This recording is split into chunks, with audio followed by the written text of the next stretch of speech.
Hello friends, very good afternoon. So welcome to 15th and as well as the 16th August Hindu current affairs. So friends, 15th and as well as 16th Hindu newspaper లో publish అయినటువంటి important articles మీదన కొన్ని క్వశ్చన్స్ని మనం frame చేసి which are important for exam point of view మనం అయితే కనుక ఈ వీడియోలో డిస్కస్ అయితే కనుక చేస్తాం ఫ్రెండ్స్. ఒకవేళ ఈ క్లాస్కి సంబంధించినటువంటి పీడిఎఫ్ కనుక మీకు కావాలి అని అనుకుంటే కనుక మన యొక్క యాప్ పేరు వచ్చేసి ఎల్టీఎక్స్ క్లాసెస్. ఒకవేళ మీరు ఆల్రెడీ ఇన్స్టాల్ చేసుకుని ఉంటే as usually you will get a notification regarding this PDF once it is uploaded. But if you have not yet done so, then our app name is LTX classes and you can download it from the Play Store. So మీరు download చేసుకున్న తర్వాత మనకి ఏంటి అని అంటే కనుక daily CA for competitive exams అనేటువంటి PDF అనే కోర్స్ ఉంటుందండి. ఆ యొక్క కోర్స్ నుంచి మీరు ఏంటంటే ఈ పీడిఎఫ్ అక్కడ నుంచి డౌన్లోడ్ చేసుకోవచ్చు. You can use it for your revision purpose. Friends, as part of our LTX classes మనకి ఏంటి అని అంటే కనుక మొత్తం అన్ని రకాల కోర్సెస్ని మనం ఆఫర్ అయితే చేస్తున్నాము. ఒక్కసారి మన ఛానల్లో మన యొక్క వీడియోస్ని చూడండి. సో చూసి try to see the quality and as well as the clarity that we maintain in our teachings. So in that context, if you really love our classes, you can look into our courses also. Like we are providing the Bank Infinity course. So SSC prepare అయ్యేటువంటి వాళ్ళకి SSC, RRBకి prepare అయ్యే వాళ్ళకి RRB Infinity course అని చెప్పి మనం offer అయితే చేస్తున్నాము. అలా కాకుండా ఒక కాంబో ఆఫర్గా bank plus SSC plus RRB తీసుకునేటువంటి వాళ్ళకి it was 7,000 rupees we are charging. And then we have a RBI grade B which is about 8,000 rupees. So then అలా కాకుండా సుప్రీం కాంబో కనుక మీరు తీసుకోవాలనుకుంటే మొత్తం అన్ని కోర్సెస్ కలిపి so then you can take the supreme combo at the cost of about 10,000 rupees. అన్ని courses మీకు అయితే వచ్చేస్తాయి అనమాట సుప్రీం కాంబోలో. And you should understand that this you will be getting for a lifetime validity అండి. Unlike the other institutes మనకి ఏంటి అని అంటే కనుక you will get a lifetime validity. ఇక్కడ స్క్రీన్ మీద కనిపించేటువంటి నెంబర్కి మీరు కాల్ చేసినట్లయితే కనుక సో మన టీం మీకు ఏ విధమైన డౌట్స్ ఉన్నా కూడా క్లియర్ చేస్తారు. సో సంబంధించి ఆ పర్టికులర్ కోర్స్లో మీరు జాయిన్ అయితే అవ్వచ్చు friends. Okay, yes. Now let us start the discussion అండి. So August 15th and as well as the 16th some important current అఫైర్స్ని మనం ఇక్కడ తీసుకుని వాటి క్వశ్చన్స్ని మనం ఇక్కడ అనాలిసిస్ అయితే కనుక చేద్దాము. So the first and foremost article మనకి పబ్లిష్ అయినటువంటిది ఏంటంటే 3 more Ramsar wetland sites now in India taking the total to 85. So మనకి రామ్సర్ సైట్స్ ఈ యొక్క ఆర్టికల్ అర్థం కావాలి అని అంటే కొన్ని బేసిక్ పాయింట్స్ మీకు అయితే కనుక తెలియాలండి. ఆ యొక్క బేసిక్ పాయింట్స్ వచ్చేసి ఏంటి అని అంటే there is something called as Ramsar convention. Ramsar convention అంటారనమాట.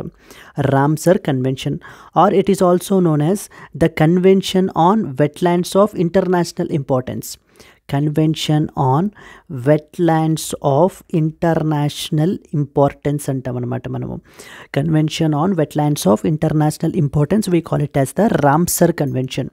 ఈ యొక్క రామ్సర్ కన్వెన్షన్ అనేటువంటిది మనకి 1971లో సో ఓకేనా ఇరాన్ రామ్సర్ అనేటువంటి ప్లేస్ ఇరాన్లో మనకి ఉందండి. అక్కడ మనకి కన్వెన్షన్ అయితే కనుక సైన్ చేశారు. Since it was signed in Ramsar it is also known as Ramsar convention. So Ramsar convention దేనికి సంబంధించింది అని అడుగుతారు. It is associated with the wetland ప్రొటెక్షన్కి సంబంధించినటువంటిది. రామ్సర్ కన్వెన్షన్ ఎప్పుడు సైన్ చేశారు? 1971లో సైన్ చేశారు. రామ్సర్ కన్వెన్షన్ ఏ పర్టికులర్ ప్లేస్లో ఉంది? రామ్సర్ ఇరాన్ అనేటువంటి ప్లేస్లో మనకు ఉందన్నమాట. ఇండియా ఈ యొక్క రామ్సర్ కన్వెన్షన్ సైన్ చేశారా లేదా? Yes, India is also a signatory to this Ramsar convention అండి. ఇన్ ద ఇయర్ 1982 మనం కూడా సైన్ చేయడం జరిగింది. అండ్ ఇప్పుడు ప్రస్తుతం మన దగ్గర ఉన్నటువంటి రామ్సర్ సైట్స్ 85 రామ్సర్ సైట్స్ ఉన్నాయండి. 85 అంటే ఇంక్లూడింగ్ ద లేటెస్ట్ 3 మనకి ఏంటి అని అంటే మొత్తం 85 రామ్సర్ సైట్స్ అయితే కనుక మన కంట్రీలో ఉన్నాయి. అంటే these are the wetland sites which are recognised under the Ramsar convention. మొత్తం అన్ని స్టేట్స్లో కల్లా కూడా మనకి ఏంటంటే తమిళనాడులో హయ్యెస్ట్ నెంబర్ ఆఫ్ సైట్స్ అయితే ఉన్నాయండి. తమిళనాడులో లైక్ అరౌండ్ 18 సైట్స్ అయితే ఉన్నాయన్నమాట. And it is followed by that of the Uttar Pradesh. Uttar Pradesh వచ్చేసి మనకి ఏంటి అని అంటే సో సెకండ్ పొజిషన్లో ఉంది. Like we have the 10 sites అయితే మనకి ఉన్నాయి ఉత్తరప్రదేశ్లో మనకి. ఓకే, సో వీటిల్లో మనకి ఏ క్వశ్చన్ అయినా కూడా we can expect it. And at the same time మనకి ప్రపంచం మొత్తంలో తీసుకుంటే కనుక యునైటెడ్ కింగ్డమ్ యూకేలో మనకి హయ్యెస్ట్ నెంబర్ ఆఫ్ సైట్స్ ఉన్నాయి అట్ అరౌండ్ 142 అండి. సో ఓకే, 175 సైట్స్ అనమాట. 175 సైట్స్ మనకి యునైటెడ్ కింగ్డమ్లో ఉన్నాయి. It is followed by the Mexico second position 142 sites ఉన్నాయి. క్లియర్. సో ఈ దీంట్లో మనకి ఏ క్వశ్చన్ అయినా కూడా మనం అయితే ఎక్స్పెక్ట్ చేయొచ్చు. రామ్సర్ కన్వెన్షన్ అనేటువంటిది what Ramsar convention is associated with, it is associated with wetlands protection. Second one, so Ramsar convention మనకి ఎప్పుడు సైన్ చేశారు, 1971లో సైన్ అయితే చేశారు. రామ్సర్ కన్వెన్షన్ అనేటువంటిది ఎక్కడుంది, it's Ramsar Iran is a place మనకి. సో దెన్ నెక్స్ట్ వచ్చేసి మనకి ఏంటి అని అంటే కనుక ఇండియా మీరు తీసుకున్నట్లయితే రామ్సర్ కన్వెన్షన్ సిగ్నేటరీయా కదా, yes India is a Ramsar convention signatory in the year 1982. ఇప్పటికి ఎన్ని మనకి సైట్స్ మనకి సైన్ చేసే ఎన్ని మనకి అవైలబుల్ ఉన్నాయి, 85 Ramsar sites are there in our country. Highest number of Ramsar sites ఎక్కడున్నాయి, తమిళనాడులో ఉన్నాయి. So then next followed by second highest ఉత్తరప్రదేశ్లో ఉన్నాయండి. ప్రపంచం మొత్తంలో యునైటెడ్ కింగ్డమ్ యూకేలో 175 ఉన్నాయి, ఫాలోడ్ బై మెక్సికో 142 ఉన్నాయన్నమాట. అండ్ అట్లాగే world wetlands day, world wetlands day మనకి ఎప్పుడు సెలబ్రేట్ చేస్తారని అడుగుతారు. ఇట్ వాజ్ February 2 అండి. ఎందుకంటే February 2, 1971లో మనకి రామ్సర్ కన్వెన్షన్ సైన్ చేశారు. అందుకనే అదే రోజున మనం ఏంటంటే ఎవ్రీ ఇయర్ వరల్డ్ వెట్లాండ్స్ డేగా సెలబ్రేట్ చేస్తాము. ఈ రోజున మనము వెట్లాండ్స్కి సంబంధించినటువంటి కన్జర్వేషన్ గురించి, సో ఓకే కన్జర్వేషన్ గురించి మనం ఏంటి అంటే కనుక ప్రమోట్ చేయడం జరుగుతుంది. And at the same time theme వచ్చేసి మనకి wetlands and as well as human wellbeing is the theme అండి. Wetlands and as well as the human well-being is the theme for the 2024 manaki. Yes, so these are something that you are expected to know. Then the next వచ్చేసి the latest 3 editions మనం చూసినట్లయితే కనుక Nanjarayan Nanjarayan okay Nanjarayan bird sanctuary, Nanjarayan bird sanctuary అనేటువంటి దాన్ని first wetland సైట్గా మనకి declare చేయడం జరిగింది. ఐ మీన్ ద రీసెంట్ ఎడిషన్లో మనకి. సెకండ్ వన్ వచ్చేసి మనకి Kazhuveli okay Kazhuveli bird sanctuary, Kazhuveli bird sanctuary Kazhuveli bird sanctuary. ఈ రెండు కూడా మనకి తమిళనాడులో ఉన్నాయండి. మనకి తమిళనాడులో Nanjarayan bird sanctuary, Kazhuveli bird sanctuary. Then the third one వచ్చేసి మనకి తవా రిజర్వాయర్ వచ్చేసి మనకి మధ్యప్రదేశ్లో ఉందండి. మనకి Tawa reservoir is located in the Madhya Pradesh. So these are some of the important sites that you are expected to know. Nanjarayan bird sanctuary ఎక్కడ ఉందని చెప్పేసి అడుగుతారు, లేకపోతే కాజ్హూ వ్యాలీ బర్డ్ శాంక్చురీ ఎక్కడ, తవా రిజర్వాయర్ ఎక్కడ. This is how they will be asking you the questions. So for that you need to be thorough. Clear right. So 3 more Ramsar wetland sites now in India taking the total to 85. ఈ points అన్నిటి మీద కూడా you can expect the questions. And therefore now let's see a question on this particular one. How many Ramsar wetland sites are currently designated in India? 75, 80, 85 and as well as 90. What was the answer andi? C 75, 85 correct. 85 sites are recognized, currently designated as Ramsar sites in our country, including the latest 3. Latest 3 ni kuda manam add చేసుకున్నట్లయితే కనుక so currently మనకి 85 sites ఉన్నాయండి. Yes, that's it. Let's go to that of the next question. Yes, India has a total of 85 Ramsar wetland sites as of the latest update from the Environment Ministry. This comes after the designation of the 3 new sites, that is the Nanjarayan and as well as the Kajuhu Valley bird sanctuaries in Tamil Nadu and the Tava Reservoir in Madhya Pradesh. Ramsar sites are internationally recognized wetlands which are vital for biodiversity conservation and as well as the protection against encroachment. So ఈ యొక్క activities వల్ల మనకి ఏంటి అని అంటే కనుక Ramsar సైట్స్ని మనకైతే కనుక రికగ్నైజ్ చేస్తారు. రామ్సర్ సైట్స్ అనేటువంటి రామ్సర్ కన్వెన్షన్ ద్వారా మనకి రికగ్నైజ్ చేయబడడం జరుగుతుంది. దట్స్ ఇట్ అండి. That's it about the first article. Let's move to that of the next one. Okay, acting ED director appointed as the full time chief అనమాట. Acting ED అంటే మనకి enforcement directorate అని అర్థం. Enforcement directorate. Okay, so the acting ED director appointed as a full-time chief and ED stands for Enforcement Directorate. And the Enforcement Directorate is basically the apex investigation agency which is associated with that of the economic crimes in our country. మన కంట్రీలో economic క్రైమ్స్కి సంబంధించినటువంటి investigation మనకి చేయడానికి ఉన్నటువంటి ఒక important investigative బాడీయే ఈ యొక్క enforcement directorate. రీసెంట్గా ఎందుకు మనకి న్యూస్లో ఉంది అని అంటే కనుక somebody called as Rahul Naveen. Okay, Rahul Naveen, who is the acting enforcement directorate, has recently been appointed as a full-time director for a period of 2 years అండి.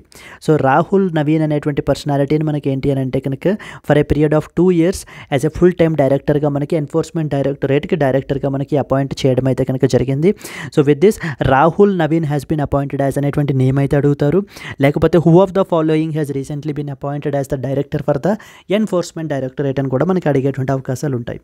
అండ్ ఎన్ఫోర్స్మెంట్ డైరెక్టరేట్ అనేటువంటిది మనకి department of revenue ministry of finance అండర్లోకి వస్తుందండి. Even they can ask you like enforcement directorate comes under which department అని, department of revenue ministry of finance. You should understand that point as well. Enforcement directorate మనకి ఏంటి అని అంటే కనుక 3 important యాక్ట్స్ని మనకి implement చేస్తారు. లైక్ ఫస్ట్ వన్ వచ్చేసి foreign exchange management act అంటారు, ఫెమా. ఓకే, సెకండ్ వన్ వచ్చేసి prevention of money laundering act అండి, PMLA అంటాం. ద థర్డ్ ఇంపార్టెంట్ మనకి ఫ్యూగిటివ్ ఎకనామిక్ అఫెండర్స్ యాక్ట్ అని అర్థం. Okay, let me write this, fugitive economic offenders act. Okay, PMLA అంటే prevention of money laundering act, FEMA అంటే foreign exchange management act అని చెప్పేసి అర్థం. మనకి ఈ యొక్క 3 యాక్ట్స్ని కూడా మనకి ఎన్ఫోర్స్మెంట్ డైరెక్టరేట్ వాళ్ళు ఇంప్లిమెంట్ అయితే చేయడం జరుగుతుంది. సో ఓకే, ఇంకొకసారి మనం చూసినట్లయితే acting ED director appointed as a full time chief. What is ED stands for? ED stands for enforcement directorate. What it is an investigation agency for economic crimes in our country. Why it was in the news? It was recently in the news because Rahul Naveen, so who has been appointed as the full-time director for a period of 2 years.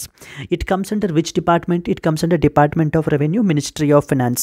What legislations it will implement? It will implement 3 important legislations like Foreign Exchange Management Act, Prevention of Money Laundering Act, Fugitive Economic Offenders Act. So these are the some of the important acts that this Enforcement Directorate will be implementing. Now let's see a question on this. Rahul Naveen was recently appointed as the full-time chief of which body?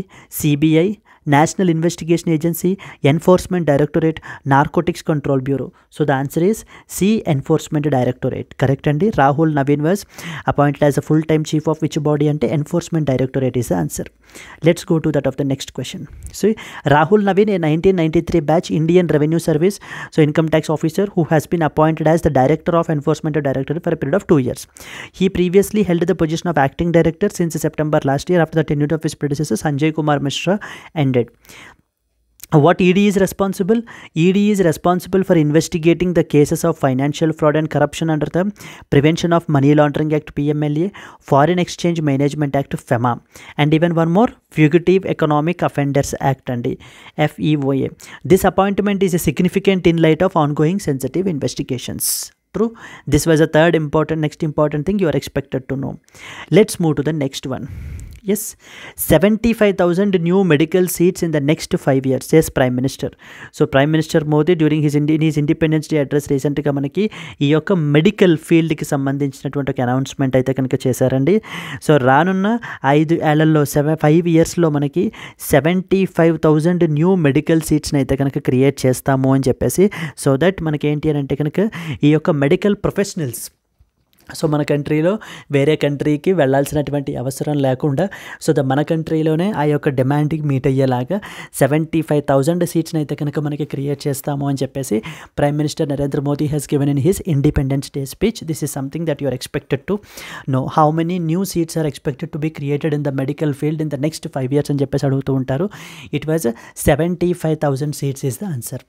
Okay, let us try to answer a question on this. How many new medical seats did the Prime Minister announce would be created over the next 5 years? 50,000, 60,000, 75,000 and as well as the 1 lakh. What was the answer? C, 75,000. So 75,000 new medical seats will be created in the next 5 years. That is something you are expected to know. Then next one. In the Prime Minister announced that the centre would create 75,000 new medical seats over the next 5 years. This move is part of the government's plan to enhance the country's healthcare infrastructure and meet the growing demand for the medical education. అంటే అర్థం ఏంటంటే so మన యొక్క country యొక్క health care ఇన్ఫ్రాస్ట్రక్చర్ని improve చేయడానికి and అలాగే medical ఎడ్యుకేషన్కి సంబంధించినటువంటి డిమాండ్ని మీట్ అయ్యే విధంగా మనకి ఈ యొక్క మూవ్ అయితే ఉంటుంది, ఈ యొక్క ఇంక్రీజ్ అయితే కనుక ఉపయోగపడుతుంది అని చెప్పి మనకి prime minister so has given this particular statement. Yes, let's go to the next one.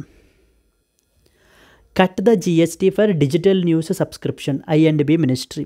So the I&B ministry మనకి ఏంటి అని అంటే కనుక ఇన్ఫర్మేషన్ అండ్ బ్రాడ్కాస్టింగ్ మినిస్ట్రీ అండి. GST మనకి stands for goods and as well as services tax, goods and as well as the services tax అనమాట. So it is an actually an indirect tax that you have to understand. It is an indirect tax అండి, అంటే directly people మనకి గవర్నమెంట్కి tax అయితే కనుక pay చేయరు, but however they pay it indirectly. Indirect tax అంటాం మనకి దీన్ని. Okay, and at the same time మనం ఇంకొక పాయింట్ ఏం తెలుసుకోవాలి అని అంటే కనుక ఇది this was introduced in the year 2017 after subsuming so many taxes, so many indirect ట్యాక్సెస్ని మనకి ఏంటంటే సబ్ష్యూమ్ చేసి జిఎస్టీ అయితే గూడ్స్ అండ్ సర్వీసెస్ ట్యాక్స్ని అయితే కనుక మన కంట్రీలో తీసుకురావడం అయితే కనుక జరిగింది. సో జిఎస్టీకి సంబంధించి మనకి there are different tax slabs అయితే కనుక ఉంటాయండి, లైక్ 5%, 18%, 28% అని చెప్పేసి 5%, 18%, 12%, 28% అని చెప్పి మనకి డిఫరెంట్ ట్యాక్స్ స్లాబ్స్ అయితే కనుక ఉంటాయి. యాజ్ పార్ట్ ఆఫ్ దిస్ మనకి ఏంటి అని అంటే కనుక ఇన్ఫర్మేషన్ అండ్ బ్రాడ్కాస్టింగ్ మినిస్ట్రీ వాళ్ళు ఈ యొక్క డిజిటల్ న్యూస్కి సంబంధించి, డిజిటల్ న్యూస్ సబ్స్క్రిప్షన్స్కి సంబంధించి మనకి ఏంటి అని అంటే కనుక ట్యాక్స్ని అయితే కనుక తగ్గించాలి. Like now at present it is charged as 18% అయితే ఛార్జ్ చేస్తున్నారు, it has to be reduced to 5% అని అడుగుతున్నారు. Just see this point. The information and broadcasting ministry has urged the revenue department to take the initiatives for exempting the digital news subscriptions from GST or bringing the tax down rate from 5% from 18%. The I&B secretary has written to the revenue secretary in this regard. The demand may be taken up at the 54th GST council meeting on September 9th. నిన్నటి ఆర్టికల్లో వీడియోలో మనం cover చేసామండి. So the next month September 9th మనకి 54th GST council meeting అయితే కనుక మనకి జరగబోతోంది. అండ్ ఈ యొక్క పర్టికులర్ మీటింగ్లో మనకి ఈ యొక్క డిమాండ్ని తీసుకోవచ్చు అని చెప్పేసి మనకైతే కనుక అనుకుంటున్నారనమాట. Sources says that the I&B ministry felt that higher tax rate might result in the online news sector adapting and advertising based revenue model affecting the quality and credibility of the news content. ఈ యొక్క digital news సబ్స్క్రిప్షన్స్కి సంబంధించినటువంటి దాని మీద కూడా GST అనేటువంటిది 18% ఉంది ప్రస్తుతానికి. That has to be reduced to that of the 5% అని చెప్పేసి మనకి మినిస్ట్రీ ఆఫ్ ఇన్ఫర్మేషన్ బ్రాడ్కాస్టింగ్ అయితే చెప్తున్నారు. Okay, this is how something, an important article published based on this. Let's see then in this thing.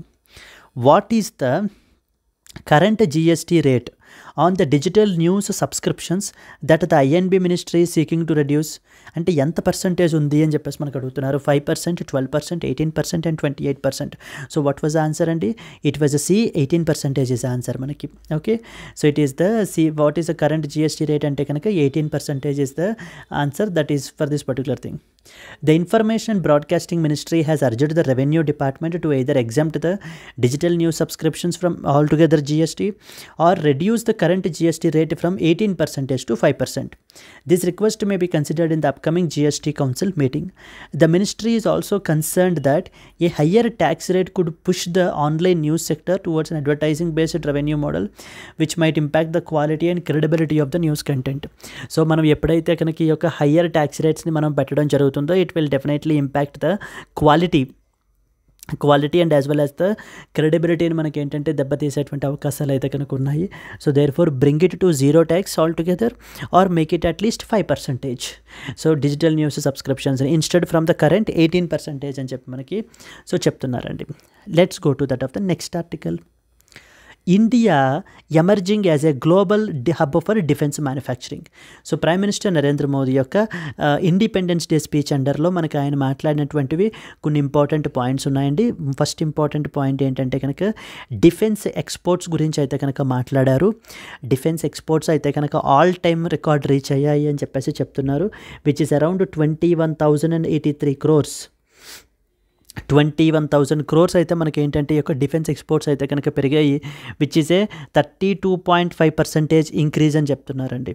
32.5% increase అయితే కనుక అయ్యింది ఈ యొక్క defence exports, which is actually 21,000 crores.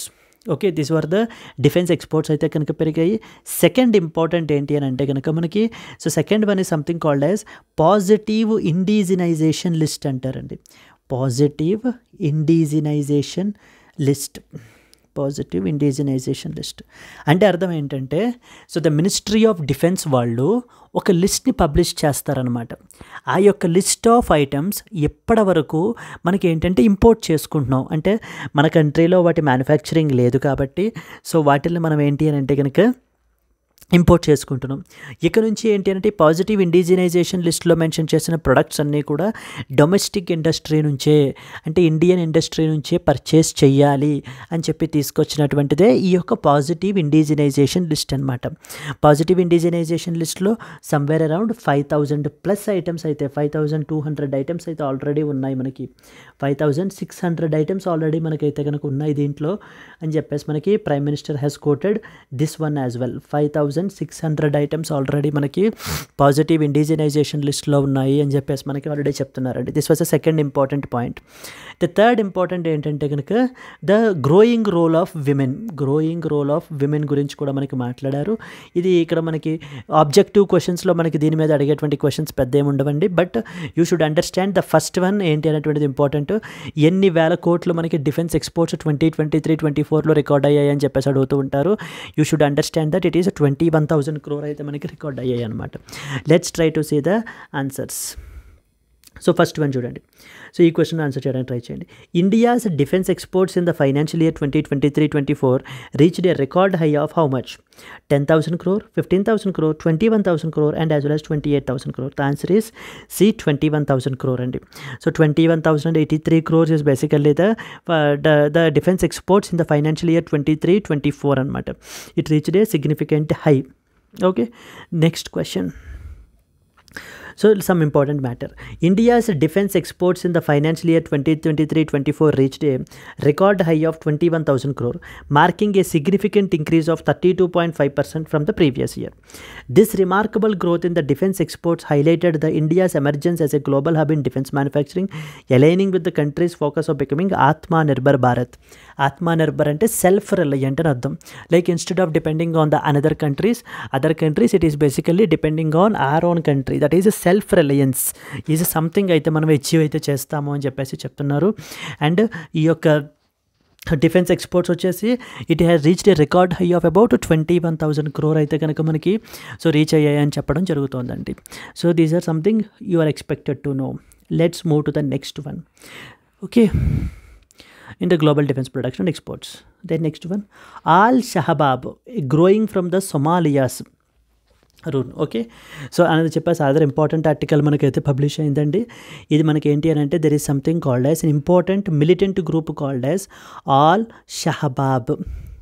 All Shabaab అనేటువంటిది మనకేంటి అని అంటే ఒక మిలిటెంట్ గ్రూప్. ఇది మనకి ఒక మిలిటెంట్ గ్రూప్ అండి. ఇది వీళ్ళు ఎక్కడ బేస్ అయి ఉన్నారు అని అంటే సొమాలియాలో మనకి బేస్ అయి ఉన్నారు. Somalia is a eastern most African country మనకి సొమాలియా అనేటువంటిది.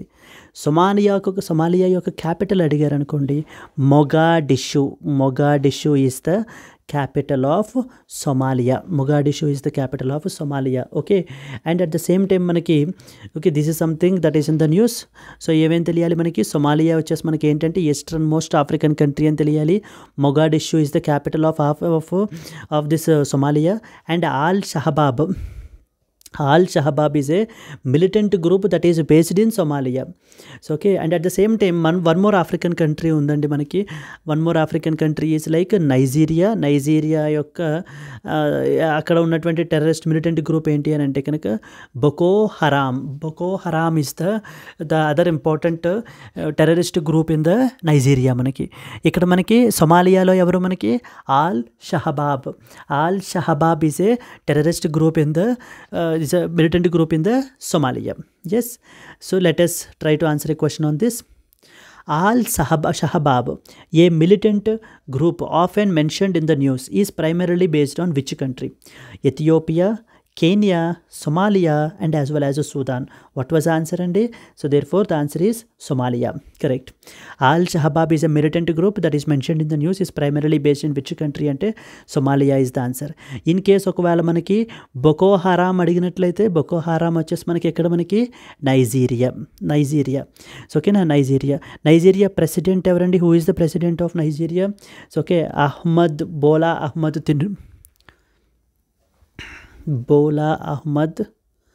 తిన్బు is the answer. Yes. Al-Shabaab is a militant group primarily based in Somalia. It is an affiliate of Al-Qaeda and has been waging a war against the Somali government for the past 17 years. The group has grown amid the chaos in the Somalia, fueled by factors such as authoritarianism, clan war and external interventions. So మనకి ఈ యొక్క factors అవి కూడా అంత అవసరం లేదండి, ఎందుకంటే MCQ ఫార్మాట్లో మనకైతే ఉంటాయి కాబట్టి క్వశ్చన్స్. అన్లైక్ డిస్క్రిప్టివ్ అయితే కనుక మీరు రాసేటట్టయితే కనుక so then these are also will become very very important. So Somalia capital వచ్చేసి Mogadishu is the capital of Somalia is the eastern most African country. And సొమాలియాలోనే మనకి ఏంటి అని అంటే కనుక ఈ యొక్క Al-Shabaab is a militant group that is based in the Somalia.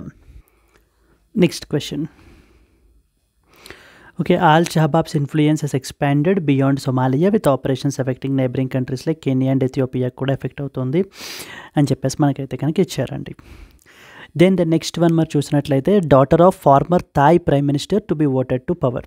So రీసెంట్గా మనం చూసినట్లయితే కనుక సో థాయిలాండ్ అనేటువంటి కంట్రీ మనం ఇప్పుడు తీసుకుంటే it is a south east Asian country అండి, సౌత్ ఈస్ట్ ఏషియన్ కంట్రీ అనమాట. సో మొన్న ఏం జరిగింది అని అంటే థాయిలాండ్ యొక్క highest constitutional court, that is Thailand యొక్క సుప్రీం కోర్టు తన యొక్క ప్రైమ్ మినిస్టర్ని మనకేంటి అని అంటే కనుక తవీసిన్, సో నోన్ యాజ్ తవీసిన్ అని చెప్పేసి మనకి ప్రైమ్ మినిస్టర్ ఉన్నారండి, ఆయన్ని మనకి ఏంటంటే డిస్మిస్ అయితే చేసిందనమాట Thailand supreme court. So now ఇప్పుడు ఆయన ప్లేస్లో మనకి ఏంటంటే కనుక a new person called as the Paetongtarn Shinawatra అనేటువంటి person who is actually the daughter of the former Thailand prime minister, that is Thaksin Shinawatra యొక్క డాటర్ మనకి ఏంటంటే పెటాంగ్ టారన్ షినవాత్రాకి నెక్స్ట్ ప్రైమ్ మినిస్టర్గా మనకి ఏంటంటే నామినేట్ అయితే కనుక చేయబోతున్నారు. Down the line we should see like whether how it will be confirmed ఏంటనేది మనం చూడాలన్నమాట. Based on this article a new question. Petong Tan Shinawatra, who is set to be nominated as the new Prime Minister, belongs to which country? Vietnam, Malaysia, Thailand and as well as Indonesia. The answer is so Thailand and Thailand manaki entante ee yokka Petong Taran Shinawatra is the person who is set to be nominated as the new Prime Minister. Yes. So the Petong Taran Shinawatra is from the Thailand and she is the daughter of the former Prime Minister Thaksin Shinawatra. She is in the news because her party and her coalition partners have decided to nominate her as the country's new Prime Minister in a parliamentary vote following the removal of the former Prime Minister, that is Srettha Thavisin. It marks an important moment in the Thailand's political landscape because she is expected to bring the new leadership to the country amid the ongoing economic challenges. Yes, let's then go to the next article. మరొక important article publish అయిందండి, something called as PM Kusum scheme అని చెప్పేసి మనకి. This PM Kusum scheme is associated with the solar energy infrastructure promotion, solar energy infrastructure in agriculture. So agriculture and as well as rural ఏరియాస్లో మనకి ఈ యొక్క solar energy ఇన్ఫ్రాస్ట్రక్చర్ని పెంచడానికి మనకి ఎస్టాబ్లిష్ చేసినటువంటి స్కీమే మనకి ఈ యొక్క పిఎం కుసుమ్ స్కీమ్ అనమాట మనకి. అయితే ఈ స్కీమ్ అనేటువంటిది తన అనుకున్నట్టు టార్గెట్స్ అయితే కనుక ఇంకా రీచ్ అవ్వలేకపోయింది. ఇట్ హ్యాస్ బీన్ వాటి యొక్క targets now it has been moved to 2026కి అయితే కనుక మూవ్ చేశారనమాట. సో దీనికి సంబంధించిన ఆర్టికల్ గురించి let us see. The PM Kusum scheme is primarily associated with which sector? Like education, agriculture, healthcare and as well as the transportation. So it is primarily associated with that of the agriculture and agriculture lo manaki enti ani ante ganaka solar energy infrastructure, promoting the solar energy infrastructure in the agriculture. Yes. Then next question. అదే రాసాం ఇక్కడ మనము. PM Kusum scheme అంటే Pradhanmantri Kisan Urja Suraksha evam Utthan Mahabhiyan. It is an initiative by Indian government focused on improving the solar energy infrastructure in the agriculture sector. It aims to set up the solar power plants on farmer owned land, install the solar pumps and solarise the grid connected agricultural పంప్స్ని promote చేయడానికి ఈ particular scheme అయితే కనుక పెట్టడం జరిగింది. That is known as PM Kusum scheme అండి. Okay, it helps to reduce their dependency on conventional sources of energy and contribute to sustainable farming practices కి మనకి ఏంటంటే ప్రమోట్ చేస్తుంది అని చెప్పాలి. ఇదే చెప్తారు. Then the next one, Arshad and Narayana head to the Paralympics with great hopes. మనకి ఏంటి అని అంటే కనుక సో పారాలింపిక్స్ అయితే కనుక మనకి జరుగుతున్నాయి కదండి. పారాలింపిక్స్ వచ్చేసి మనకి like it will be in Paris. Olympics అయితే మనకి క్లోజ్ అయ్యాయి. సో ఇప్పుడు పారాలింపిక్స్ వచ్చేసి మనకైతే జరుగుతున్నాయి. ఇవి కూడా మనకి ప్యారిస్లోనే జరుగుతున్నాయి. సో దానికి సంబంధించి మనకి ఆంధ్ర అథ్లెట్స్ వచ్చేసి ఒకళ్ళు Arshad and as well as ఇంకొకళ్ళు Narayana. Now they are heading to that of the పారాలింపిక్స్కి అయితే కనుక వెళ్తున్నారనమాట. మనకి 2 Andhra athletes, that is one is a cyclist who is Arshad Sheikh and as well as the second one is a rower K Narayana will be representing the India in the Paris Paralympics. So దీని based మీద ఒక article మీద ఒక question. Arshad Sheikh and K Narayana who are set to represent India at the Paris Paralympics belong to which state? Karnataka, Tamil Nadu, Andhra Pradesh and as well as Telangana. So the answer is C, Andhra Pradesh అండి. Andhra Pradesh ని మనకి represent చేస్తున్నారు ఈ 2 people, that is Arshad Sheikh and as well as K Narayana, and they represent our country at the Paris Paralympics. Already మనకి Olympics అయితే complete అయితే అయిపోయాయి. So okay, now the Paralympics has started. This is something that you are expected to know. So చూడండి, Arshad Sheikh, who is a paracyclist, and K Narayana, they both are athletes from Andhra Pradesh. They are basically in the news for their qualification and participation in the upcoming Paris Paralympics. Yes, then the next question. is, it is the India's dream to host the 2036 games. Preparations are on. Modi మన యొక్క కంట్రీలో కూడా మనకి Paris Olympics అయితే ఇప్పుడు 2024 Olympics అయితే complete అయిపోయాయండి. 2028 వచ్చేసి మనకి లాస్ ఏంజల్స్లో జరగబోతున్నాయి ఈ యొక్క ఒలింపిక్స్ మనకి. అయితే ఇండియా మనకి 2036లో హోస్ట్ చేద్దాం అనుకుంటుందండి. Prime minister Narendra Modi on Thursday said India is leaving no stone unturned in its efforts to host the 2030 Olympics, 36 Olympics. It is the dream of India to host the 2036 Olympics. We are making the preparations for that. Modi in his address to the nation from the ramparts of Red Fort on 78th Independence Day. So as part of the Independence Day speech గా మనకి ఒక Olympics గురించి కూడా మాట్లాడడం జరిగింది. 2036లో India అయితే కనుక host చేయడానికి. So we are it's basically our dream to host the Olympics అనమాట. Based on this, a question. Which country is preparing to bid for hosting the 2036 Olympic Games as per the announcement by its Prime Minister? Like, is it Japan, India, Brazil and as well as South Africa? So the answer is B, India andi. So India is set to bidding to host the 2036 Olympic Games. 2028 మనకి ఎక్కడ జరుగుతాయండి? Loss ఏంజల్స్లో మనకి జరుగుతాయి అన్నమాట Olympics వచ్చేసి. Yes. So the same thing we have written here. India is preparing to bid for 2036 Olympic Games. Prime Minister Narendra Modi announced that India is making preparations to host the event, fulfilling a long-standing dream for our country. This announcement was made during his address on the 78th Independence Day, emphasizing India's commitment to becoming a host for this prestigious global event. Then the last article. Nalin Prabhat set to take over as Jammu and Kashmir DGP from the October. The Union Home Ministry has appointed the Indian Police IPS officer Nalin Prabhat, Special Division Director General Jammu and Kashmir as Jammu Police.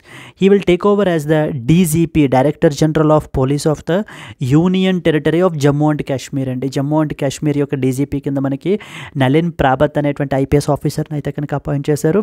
So and he will succeed the R R Swain. So R R Swain అనేటువంటి పర్సన్ని మనకి ఏంటి అని అంటే కనుక అయినా succeed చేస్తున్నారు. Who will retire on attaining the superannuation on September 30th. Yes. So based on this let us see a question. Nalin Prabhat has been appointed as the Director General of Police DGP for which union territory? Delhi, Puducherry, Jammu and Kashmir and as well as Ladakh. So the answer is Jammu and Kashmir andi. Yes, so that is what is Nalin Parbat has been appointed as a Director General of Jammu and Kashmir starting from October. He will succeed R.R. Swain, and his extensive experience in dealing with insurgency make him a significant choice for this particular crucial role. Yes friends, that's it Andy. So these are some of the important questions that you are expected to know. So please try to download this particular PDF and revise it, so that revision is the only key for your preparation. Okay, I hope you enjoyed the class. If you have enjoyed the class, please like the video and share your comments, so that gives further boost for us to do the more these kind of quality videos for you. Yes friends, thank you so much. Let's meet again. Until then, happy learning. Bye bye Andy.